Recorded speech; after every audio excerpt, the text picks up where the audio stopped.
The Wexford Irish Style Cream Ale is based on a recipe out of Ireland dating back to 1810.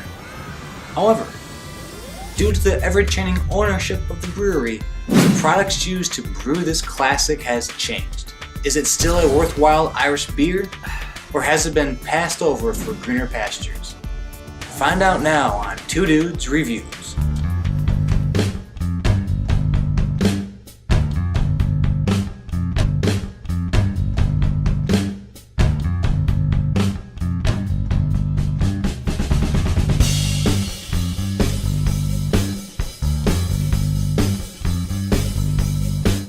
Greene King has become somewhat of a monopoly within the UK, buying up breweries within the kingdom. As it also owns hundreds of pubs throughout the island nation and Ireland, this has seen a reduced number of beer options in many regions. Additionally, the Wexford Irish Style Cream Ale now uses the specially grown Greene King Ale yeast during production. Is this a desirable recipe change, or simply a way to save money? Let's find out. Hey guys, yeah, we have the Wexford Irish Style Cream Ale sitting right here, so let's get into it. As you can hear by the popping of the top, this is a nitrogen infused beer. They always have that nice pop sound when you crack it open.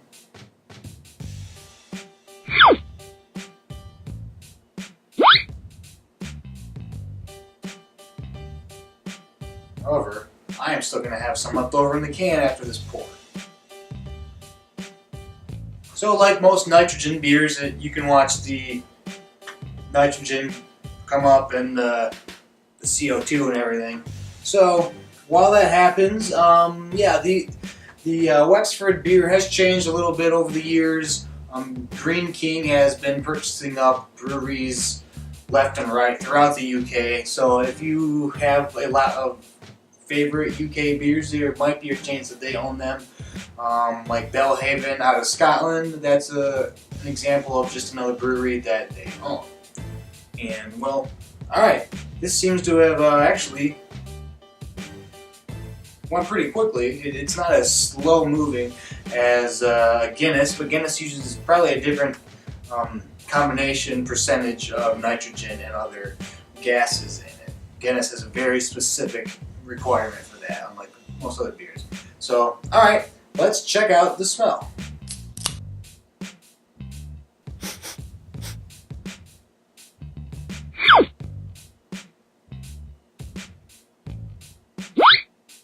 There's almost a hint of black licorice in there.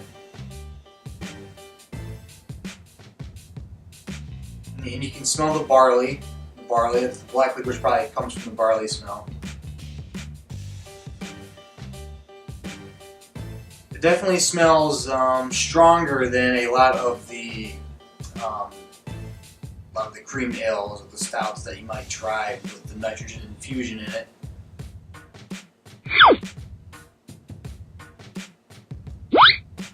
So,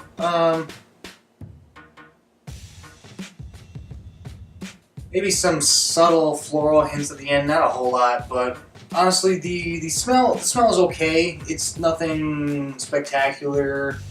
It's, you know, it is what it is. I'm going to give it a half out of 1 for the smell. It's fine, but it's not like, oh, that's really good.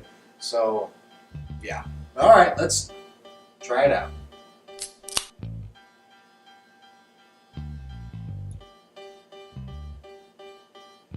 Yeah, you really get that initial barley flavor. It's not super overpowering, again, because the nitrogen that usually kind of mutes a lot of those kind of overpowering flavors. So yeah, it starts off with the muted barley flavor.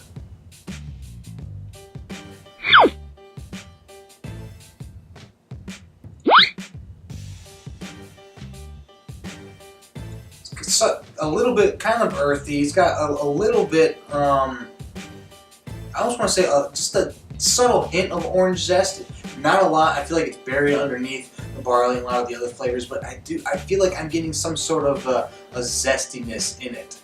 And of course, the nitrogen does make it smoother, so there is that. You're always going to have that with a nitrogen beer.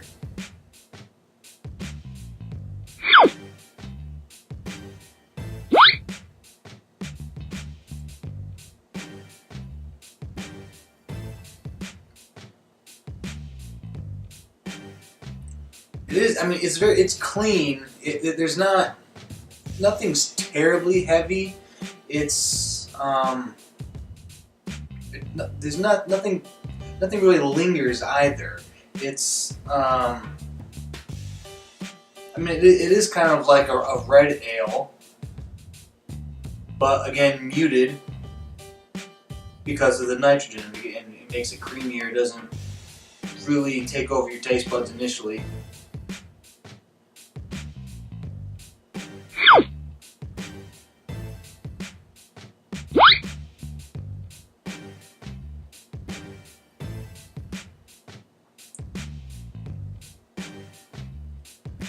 Yeah, I think, I mean, they recommended you serving this or drinking it extremely chilled, and that does give it that milky flavor to it. There is almost a cold milk flavor on the top of it with the cream ale, so you would expect something like that, but you really do get the just like a cold glass of milk with some barley wine and earthy tones to it. I mean, it's all right. It's okay. This is another one for a taste. I'm gonna have to give it a half. There's nothing truly spectacular about it, but it's not bad, so I'm gonna give it a half for that category. Next is value for price. I honestly, I don't completely remember what I paid for this. I think it was probably a little more than $2, about $2.25, $2.50 for it. Not terrible. It is easy enough to get where if you have a decent beer store where you're at, you're gonna be able to find it, and it's not just like super overpriced. And it is, I believe it's 14.9 fluid ounces, so just under 15. So I mean, for an import, that's not bad at all. It's pretty similar to what you're gonna pay for Guinness. So value for price, yeah, price is fine. So I'd recommend it for the price point. And all right, next category, category 4 is drinkability, and that's pretty much can I drink multiple of these in succession. And one thing I've really found, at least for me personally, with nitrogen beers, nitrogen infused beers, it's one or the other. I really like it, and I can really drink a bunch, and I'm really enjoying it. Or there's the other side where it just feels like that they're almost using the nitrogen just, there's almost no reason for it. It doesn't add any complexity, and it almost takes away from the beer. And I almost feel like it kind of takes away from it. Of course, I mean, without the nitrogen, I think this is almost just a run-of-the-mill red. And so basically, it's a run-of-the-mill red with nitrogen infusion. There's only so much you can do to cover up what the beer really is. And so just simply because of that, I could drink multiple ones. I mean, the nitrogen does make it creamier, it does make it smoother, so it's easier to drink more of them. But I wouldn't want to. I wouldn't want to. So no, I'm not going to recommend the for drinkability. I'll finish this and I will move on. So no for drinkability. Next, category 5 is distinction. How distinct is it from other cream ales? I mean, it's not really. There's nothing really jumps out. Like, oh, this is so much different from other cream ales that you have. It doesn't really have that. I mean, I think, a lot of the nitrogen infused and a lot of the other creams you're gonna get might be a little darker, more towards the stout kind of thing than an ale. So I guess in that way it's different. A lot of times if you're getting a can like this, out of Ireland, you're going to assume it to be a stout or milk stout or cream stout or something like that, not necessarily an ale. So it is a little different in that regard, and I think simply because of that regard, I'm going to give it a half out of 1, because it is a little different from what you're might necessarily be expecting you're going to get out of it. You might not be totally thrilled with what you get out of it, but it is somewhat different. So I'll give it a half for that. And now the last category 6 is Would I Buy It Again? And the nitrogen infused beers, that's becoming more and more popular nowadays. You're seeing a lot of other places do it. Wexford, I mean, this has been nitrogen infused for much longer. So this isn't just like a test experiment that they're just kind of throwing out there. This has been around for a while. But with that being said, I don't need to get it again. There are far other beers I'd rather have and keep on hand. So no, I'm not going to recommend it for Would I Buy It Again. So that is my review of the Wexford. It's not that great. I'd say, you know, it's not the worst beer in the world, but if you're looking for something for St. Patrick's Day or really anything else, I'd say go for something else. But so that's the review. If you like the beer, if you have any particular thoughts on it, let me know in the comments.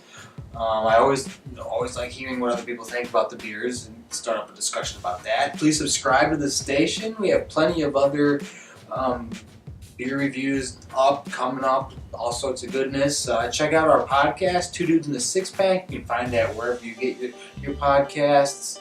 And you can follow us on Twitter at Two Dudes Podcasts. And yeah, so I'm Grayson for Chris. Take it easy.